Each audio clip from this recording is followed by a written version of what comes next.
Has Iran quietly stepped away from negotiations with the United States? Or is this part of a larger strategy to gain leverage while the world watches? A ceasefire may still be holding, but diplomatic talks appear stalled. Planned meetings have failed to materialize. Questions are growing in Washington, and analysts are now asking whether hopes for a breakthrough were premature. So what's really happening between the United States and Iran? And could the current diplomatic freeze lead to a much bigger crisis?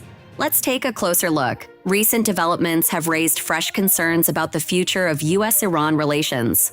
While recent efforts to reduce tensions created optimism that both sides could eventually return to meaningful negotiations, progress now appears uncertain. According to multiple reports and political observers, diplomatic initiatives aimed at encouraging direct or indirect talks have faced significant obstacles.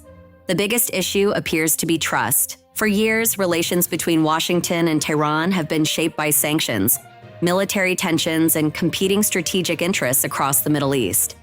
As a result, both sides remain deeply skeptical of each other's intentions. Analysts believe that Iran may be taking a cautious approach, choosing to delay major diplomatic commitments while assessing regional developments and strengthening its negotiating position. Others argue that domestic political considerations inside both countries are also influencing the pace of diplomacy. In Washington, foreign policy decisions remain closely tied to broader political debates and national security concerns. Meanwhile, Iranian leaders continue to insist that any future agreement must respect their country's interests and sovereignty. The uncertainty is creating concern far beyond the United States and Iran. Global energy markets are watching closely. Any major deterioration in relations could affect oil prices, regional security, and international trade routes throughout the Middle East. Investors, governments, and military planners are all paying attention to what happens next.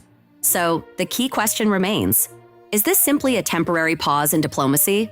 Or are we witnessing the early stages of a deeper geopolitical confrontation? For now, there are more questions than answers. What is clear, however, is that the relationship between the United States and Iran remains one of the most important and closely watched issues in global politics today. What do you think? Is Iran strategically delaying negotiations, or are diplomatic efforts genuinely falling apart? Share your thoughts in the comments below. For more global news, geopolitical analysis, and fact-based reporting, subscribe to AI in Global. Thanks for watching.